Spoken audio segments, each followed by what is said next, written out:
Hello friends, and let us start with a new segment on convolution. Now friends, first we'll discuss about what is meant by convolution, and then we'll come across linear convolution. So how will you define convolution? So basically convolution is an operation, or it is a process by which we'll get output of an Lti system. So as far as an Lti system is considered, that is linear time invariant system, if I am having an input as x of n, we can consider impulse response as h of n.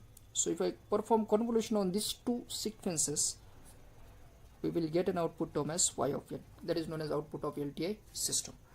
So now in order to find the linear convolution, we are having two methods. One is a graphical method and one is tabular method. Now as far as the sequences are considered, you can see here two input sequences are given, xn and h of n, and we have to obtain y of n, that is output. So whenever you will find questions with sequences, always go for a tabulation method, and if it is not given in a form of sequences, go for a graphical method. That we'll see in the second example. So as far as this sequence is considered, x of n is nothing but minus 1 raised to n over the range 0 to 3. That means we can assume let the number of samples of first sequence are 4.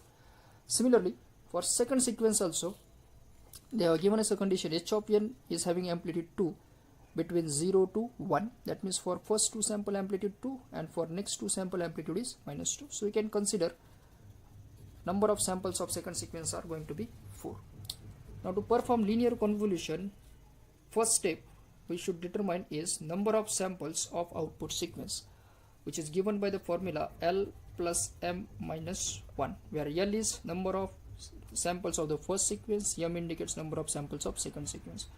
So it is as good as 4 plus 4 minus 1 is equals to 7. That means output sequence y of n will contain 7 samples.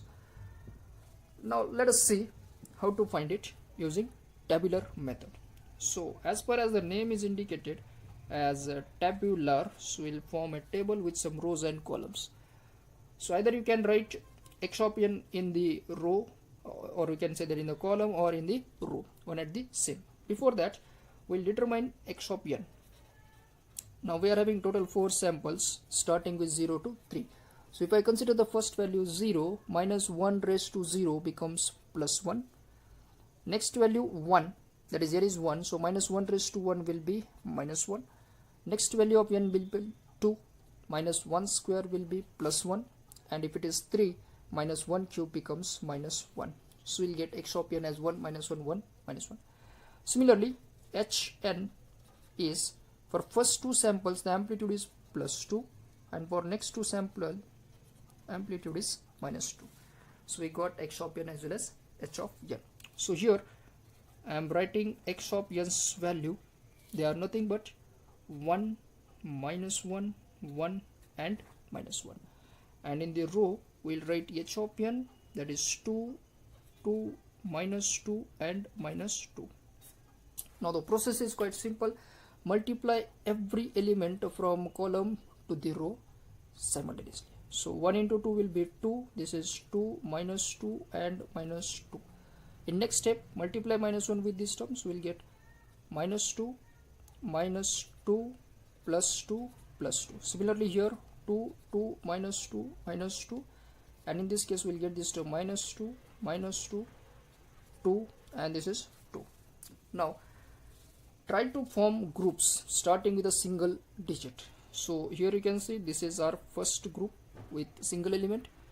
This is a group of 2 elements. This is a group of 3 elements. Sorry, we have made a mistake here. This is the group of 3 elements.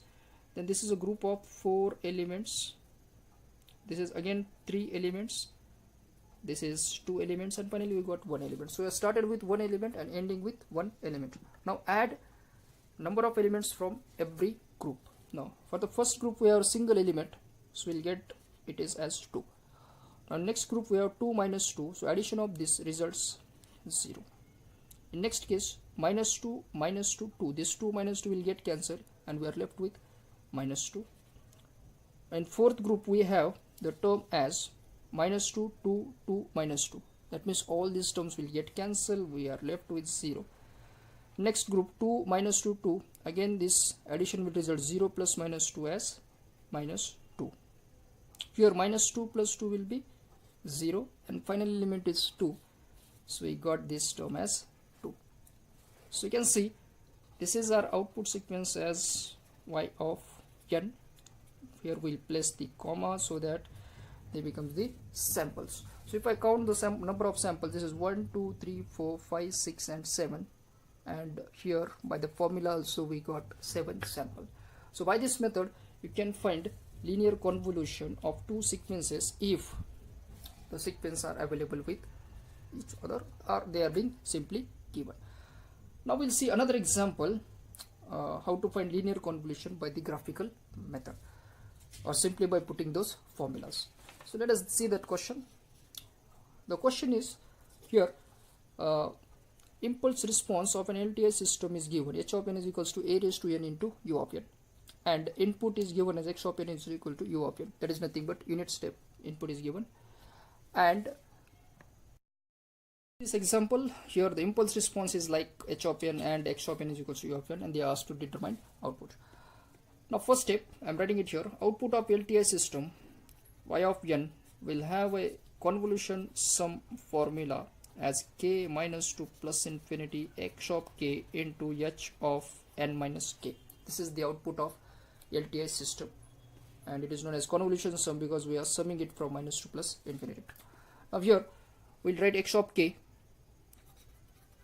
that is nothing but u of k, and this is h of n minus k, so we'll write the formula. This is k minus 2 plus infinity u of k into h of n minus k, that means replace n by n minus k, will get a raised to n minus k into u of n minus k. Now to simplify this term we should have to multiply u of k with u of n minus k, and we'll try to find its resultant, and then only we can simplify it. So for that case, first step I am drawing u of k. U of k, that is nothing but unit step sequence, will have an amplitude 1 starting from 0 up to infinity. That means for all positive values of k the amplitude is going to be 1.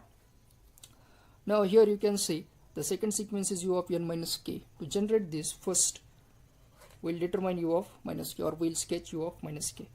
Now u of minus k can be obtained by time reversal property. That means folding about n is equals to 0 will get all positive terms as negative.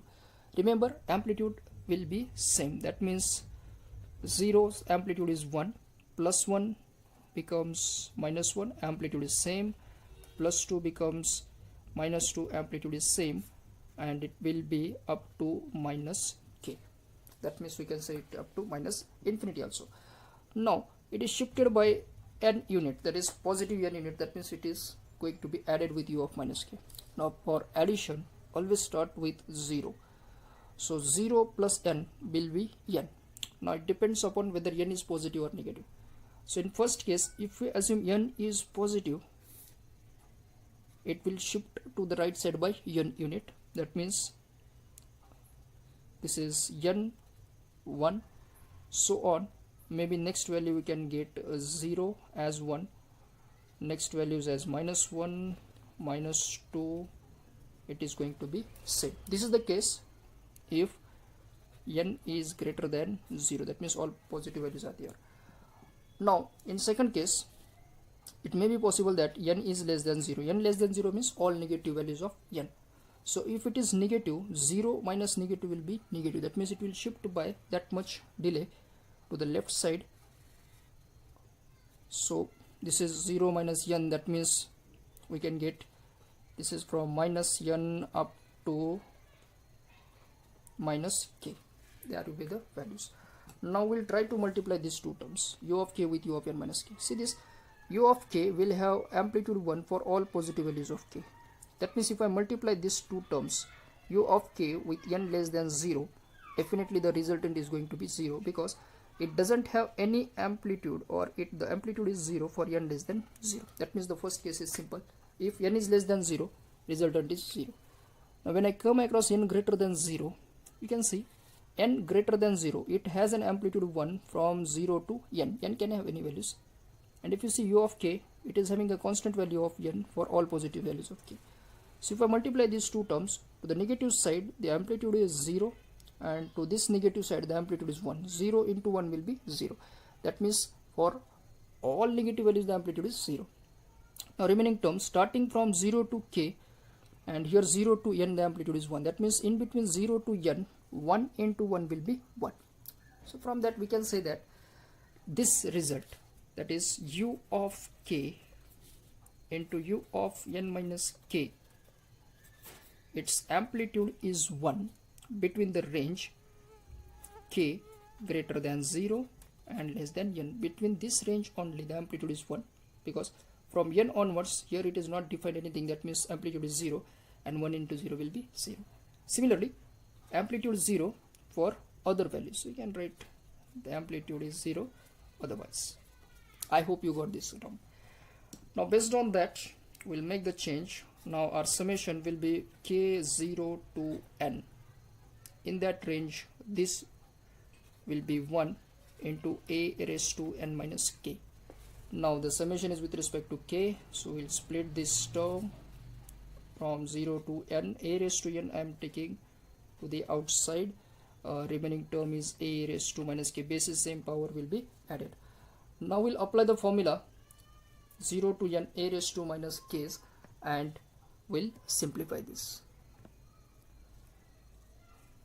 So the change, or we'll modify this equation 0 to n. This is I'm writing 1 by a raised to plus k. Now we'll apply the formula. The formula I'm writing it here. The formula is summation k0 to n a raised to k will be a raised to n plus 1 minus 1 divided by a minus 1, or if I take minus sign from both the sum, it will be 1 minus a raised to n plus 1 divided by 1 minus a, 1 at the same. Now by that formula we'll realize this equation. I am holding this one. This is it. So this equation becomes a raised to n as it is into, now this is 1 by a raised to, n is nothing but small n plus 1 minus 1 divided by a is 1 by a minus 1. Now we'll try to simplify this equation. So we can write this is a raised to n. Now this term I can write as 1 by a raised to n into 1 by a minus 1 divided by 1 by a minus 1.